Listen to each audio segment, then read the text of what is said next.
ಸಕ್ಕರೆ ಕಂಪನಿ ಮಾಲೀಕರ ಜೊತೆಗಿನ ಸಿಎಂ ಸಭೆ ಅಪೂರ್ಣವಾಗಿದೆ. ಸಿಎಂ ನೇತೃತ್ವದಲ್ಲಿ ನಡೆದಂತಹ ಸಭೆಯಲ್ಲಿ ಯಾವುದೇ ರೀತಿಯಾದಂತಹ ತೀರ್ಮಾನ ಆಗಿಲ್ಲ ಅನ್ನುವಂತಹ ವಿಚಾರಗಳು ಗೊತ್ತಾಗ್ತಾ ಇದೆ.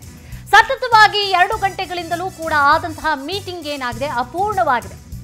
ಯಾವುದೇ ರೀತಿಯಾದಂತಹ ತೀರ್ಮಾನವನ್ನ ತೆಗೆದುಕೊಳ್ಳಲಿಕ್ಕೆ ಆಗಿಲ್ಲ. ಹೆಚ್ಚುವರಿ ಹಣವನ್ನ ನೀಡಲು ಒಪ್ಪಿಕೊಳ್ತಾ ಇಲ್ಲ. ಸಕ್ಕರೆ ಕಾರ್ಖಾನೆಗಳ ಓನರ್ಸ್ಗಳು ಏನಿದ್ದಾರೆ ಮಾಲೀಕರು ಒಪ್ಪಿಕೊಳ್ತಾ ಇಲ್ಲ ನಾವು ಹೆಚ್ಚು ಕೊಡ್ಲಿಕ್ಕೆ.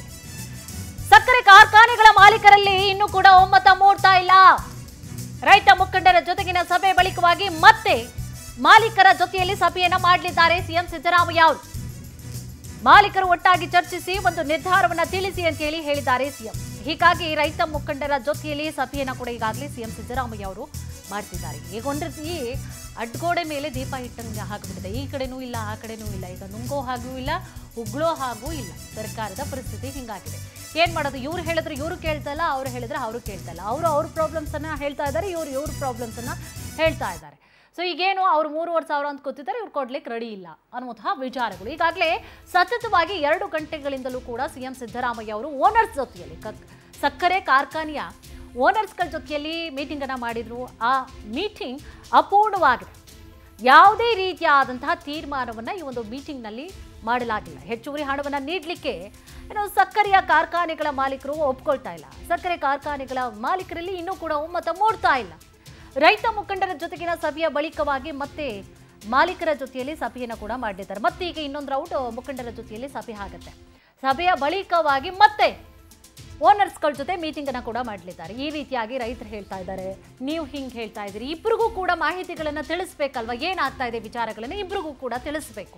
ಸೊ ನೆಕ್ಸ್ಟ್ ಈಗ ರೈತರ ಜೊತೆಯಲ್ಲಿ ಮೀಟಿಂಗ್ ಅನ್ನ ಮಾಡ್ತಾ ಇದ್ದಾರೆ. ಆ ನಂತರವಾಗಿ ಮಾಲೀಕರ ಜೊತೆಯಲ್ಲಿ ಇದೇ ವಿಚಾರ ಸಂಬಂಧವಾಗಿ ಹೆಚ್ಚಿನ ಮಾಹಿತಿಯನ್ನು ಕೂಡ ನೀಡ್ತಾ ಹೋಗ್ತಾರೆ ನಮ್ಮ ಪ್ರತಿನಿಧಿ ರಾಘವೇಂದ್ರ. ಎಸ್ ರಾಘವೇಂದ್ರ, ಈಗಾಗಲೇ ಏನು ಸಭೆ ಆಗಿದೆ, ಸತತವಾಗಿ 2 ಗಂಟೆಗಳ ಕಾಲ ಆದಂತಹ ಸಭೆಯಲ್ಲಿ ಸೊ ಏನು ತೀರ್ಮಾನಕ್ಕೆ ಬರಲಾಗಿದೆ, ಏನಿದೆ ಕಂಪ್ಲೀಟ್ ಆದಂತಹ ಮಾಹಿತಿ?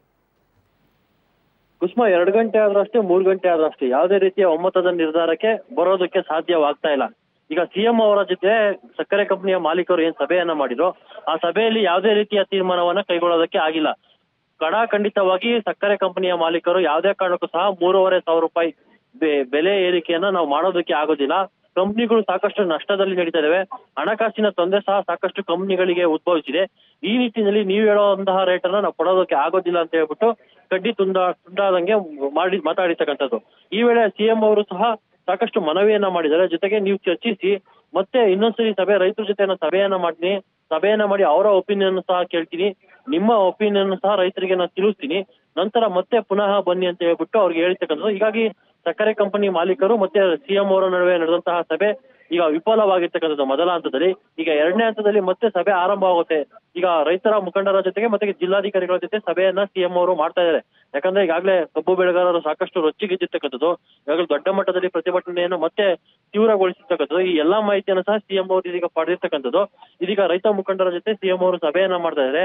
ಅವರು ಇರ್ತಕ್ಕಂತಹ ಬೇಡಿಕೆಯನ್ನ ಮತ್ತೆ ಪುನಃ ರೈತ ಸಕ್ಕರೆ ಕಂಪನಿ ಮಾಲೀಕರಿಗೆ ತಿಳಿಸ್ತಾರೆ. ಆ ಮಾಲೀಕರು ಏನ್ ಹೇಳ್ತಾರೆ ಅನ್ನೋದ್ರ ಬಗ್ಗೆನೂ ಸಹ ಈಗ ಸಾಕಷ್ಟು ಕುತೂಹಲಕ್ಕೆ ಎಡೆ ಮಾಡಿ ಕೊಟ್ಟಿರ್ತಕ್ಕಂಥದ್ದು. ಯಾಕಂದ್ರೆ ಅವ್ರಿಗಾಗ್ಲೇ ಸಾಕಷ್ಟು ನಷ್ಟದಲ್ಲಿದ್ರು ಸಹ ನಾವು ಏನು ದರ ನಿಗದಿ ಮಾಡಿದೆ ಆ ದರವನ್ನ ಕೊಡ್ತಾ ಇದೀವಿ, ಹೆಚ್ಚಿಗೆ ದರವನ್ನ ಕೊಡಿ ಅಂದ್ರೆ ಎಲ್ಲಿಂದ ಕೊಡ್ಬೇಕಾಗುತ್ತೆ? ನಾವು ಸಹ ಸಾಕಷ್ಟು ಸಾಲ ಸೂಲ ಮಾಡಿ ರೈತರ ಹಿತವನ್ನ ಕಾಪಾಡೋದಕ್ಕೆ ದುಡ್ಡನ್ನ ತಂದು ಕೊಡ್ತಾ ಇದೀವಿ. ಆದ್ರೂ ಸಹ ನೀವು ಮತ್ತೆ ಪುನಃ ಬೆಲೆ ಏರಿಕೆ ಮಾಡಿ ಅಂದ್ರೆ ಎಲ್ಲಿಂದ ಆಗುತ್ತೆ? ನೀವು ಕೇಂದ್ರ ಸರ್ಕಾರದ ಮೇಲೆ ಒತ್ತಡವನ್ನ ಏರಿ ಎಥೆನಾಲ್ ವಿಚಾರಕ್ಕೆ ಅದನ್ನು ಸಹ ಏರಿಕೆ ಮಾಡಿಲ್ಲ. 5 ವರ್ಷ ಆಯ್ತು, ಯಾವುದೇ ರೀತಿಯ ಬೆಲೆ ನಮ್ಮ ಸಹ ರಫ್ತು ನೀತಿನೂ ಸಹ ಏರಿಕೆ ಆಗಿಲ್ಲ. ಈ ನಿಟ್ಟಿನಲ್ಲಿ ನೀವು ಕೇಂದ್ರ ಸರ್ಕಾರದ ಮೇಲೆ ಒತ್ತಡವನ್ನ ಸರಿ ಅಂತ ಹೇಳ್ಬಿಟ್ಟು ರಾಜ್ಯ ಸರ್ಕಾರಕ್ಕೆ ಅವರು ಸಹ ಒತ್ತಾಯವನ್ನ ಮಾಡಿರ್ತಕ್ಕಂಥದ್ದು. ರಾಜ್ಯ ಸರ್ಕಾರದ ಅಂಡರ್ ನಲ್ಲಿ ಏನೇನು ಬರ್ತದೆ ಅವನ್ನೆಲ್ಲವೂ ಸಹ ನಾವು ಪರಿಶೀಲನೆ ಮಾಡಿ ಕ್ರಮವನ್ನ ಕೈಗೊಳ್ತೀವಿ ಅಂತ ಹೇಳ್ಬಿಟ್ಟು ಸಿಎಂ ಅವರು ಸಹ ಹೇಳಿದ್ದಾರೆ. ಆದ್ರೆ ಯಾವ್ದಕ್ಕೂ ಸಹ ಸಕ್ಕರೆ ಕಂಪನಿ ಮಾಲೀಕರು ಒಪ್ಪಿಲ್ಲ. ಜೊತೆಗೆ 3,200 ಅಥವಾ 3,300 ರೂಪಾಯಿ ಮಾಡೋದಕ್ಕೆ ಕಂಪನಿ ಮಾಲೀಕರು ಒಪ್ಪಿಗೆ ಸೂಚಿಸುವ ಸಾಧ್ಯತೆ ಇದೆ. ಆದ್ರೆ ರೈತರ ಡಿಮ್ಯಾಂಡ್ ಇರ್ತಕ್ಕಂಥದ್ದು 3,500 ರೂಪಾಯಿ. ಹೀಗಾಗಿ 3,500 ರೂಪಾಯಿ ಯಾವುದೇ ಕಾರಣಕ್ಕೂ ಸಹ ಮಾಡೋದಕ್ಕೆ ಆಗೋದಿಲ್ಲ. ಕಂಪ್ನಿಯನ್ನ ಬೇಕಾದ್ರೆ ಸರ್ಕಾರನೇ ನಡೆಸ್ಕೊಳ್ಳಿ, ನಾವೆಲ್ಲವೂ ಸಹ ತ್ಯಾಗ ಮಾಡೋದಕ್ಕೆ ರೆಡಿ ಇದ್ದೀವಿ, ಇಲ್ಲ ಯಾರನ್ನ ನಡೆಸ್ತಾರೆ ಅಂದ್ರೆ ಅವ್ರಿಗೆ ಕೊಡಿ ಅಂತ ಹೇಳ್ಬಿಟ್ಟು ಹೇಳಿ ಸಭೆಯಿಂದ ಹೋಗಿರ್ತಕ್ಕಂಥದ್ದು. ಕುಸುಮ, ಎಸ್, ಥ್ಯಾಂಕ್ ಯು ತಮ್ಮೆಲ್ಲ ಮಾಹಿತಿಗಾಗಿ.